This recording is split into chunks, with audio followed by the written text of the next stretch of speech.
Hi. Hello.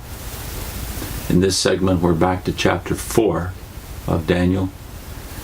This time addressing specifically the issue of when does the kingdom come, according to the Watchtower. Now, it's been their badge of distinction since the beginning of the Watchtower in 1879 that they alone know the significance of the dates. Originally, it was a whole system of dates.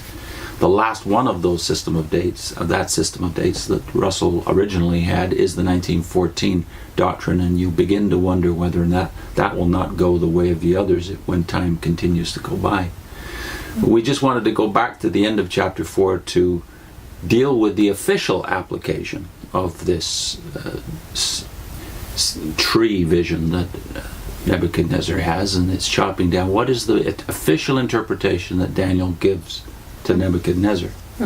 And if you look at verses 24 to 27, you will see Daniel's interpretation of the dream, and then the rest of the chapter just details how this prediction turns out in the case of Nebuchadnezzar. But we wanted to focus right now upon a verse we kind of passed by last time we went into it a few segments ago, which is verse 22. Right.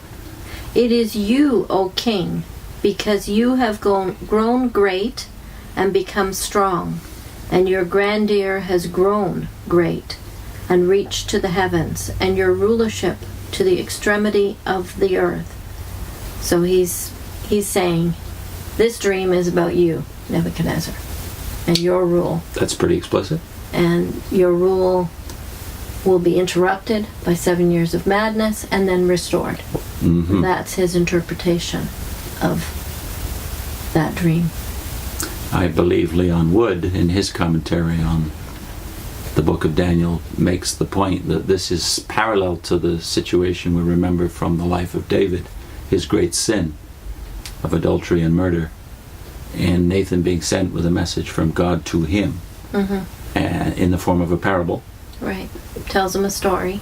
And when David has drawn the appropriate conclusion from the parable, then Nathan nails him to the wall. It's you. It is you. Yeah. O king. So Wood quite rightly draws attention to the very specific nature of the application that's made here. And according to Paul's principle in 1 Corinthians 4:6, we are not supposed to go beyond the things that are written. Right. True interpretation came from the prophet. Now it is therefore very interesting that the Watchtower from the beginning, that is the beginning of the last days as they see it in 1914, has used their interpretation of this chapter as their unique badge of why God has blessed us with the knowledge that you need to know. And it's become, for most witnesses I knew, a point of pride. It's something that God has revealed to us that everybody else on the planet is not in the know about. Yet the average witness doesn't realize there's no second application in the document itself, that is in chapter 4. Right. So I thought we might read Leon Wood's comment on what the takeaway should be from this chapter. This is the book David's talking about. Leon Wood, a commentary on Daniel. Leon Wood's takeaway from this chapter is not Jehovah's Witnesses' takeaway. Nebuchadnezzar was to cease from committing sin. The story shows that a principal area of sin in view concerned Nebuchadnezzar's acts of pride. Verses which follow in the text indicate that a continued display of pride after Daniel's interpretation and counsel was what particularly prompted the fulfillment of the dream's warning. So Leon Wood, I believe, takes the message from the chapter that it's about pride. It's not about predicting when the kingdom of God will come. And it's still about Nebuchadnezzar. It is about Nebuchadnezzar, and in the middle of the chapter, you recall from the previous segment, Nebuchadnezzar is already counseled by Daniel, and then he makes this great boast about Babylon the Great that he has built. And then it's fulfilled in that he does that. So in as much as Wood, I feel, is right on the mark when it comes to the real theme of the chapter, that human pride must be abased. Right. You can't help but take that application back to the Watchtower, which is what have they been demonstrating since 1914 on a a magnitude of Nebuchadnezzar-like scale Right. in terms of their claims about the empire they have built that they think God has built. I think there's a and they're good... being in the know.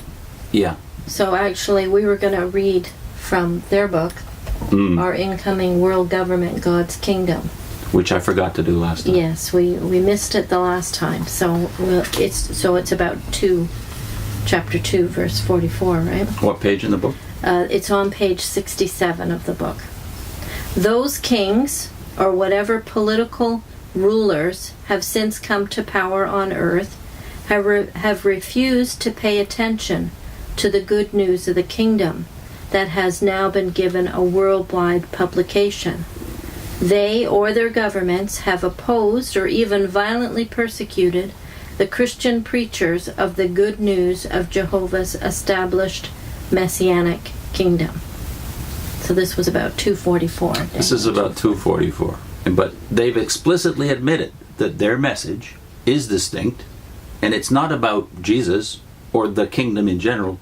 It's about Jehovah's established messianic kingdom. And them preaching it. And we know what that means, 1914. Right. So they've been preaching by their own admission about a date for at least 4 or 5 generations now, and they wonder why the world resists. But it could be your badge, namely that you're the only organization on earth that teaches that this chapter of Daniel has some secondary application. Yeah. So again, back to Paul's principle, we should not go beyond the things written. Yeah. It's an illegitimate use of interpretation because you're picking things out of your own imagination. Yeah. Another thing that Just Ezekiel and Jeremiah warn us about explicitly that was going on in that very era of the exile. Prophets preaching out of their own imagination. Check out Ezekiel 13 and 14 and Jeremiah 14 and 23. But there's all kinds of chapters where there's references to the difference between true prophecy and false back in the day of the exile. I think in the next segment we want to deal with the fact that Daniel does have some time indicators in his prophecies, but not in this chapter. In chapters 8 and 9 and later chapters, there are time indicators. But it's interesting what the Watchtower does with those.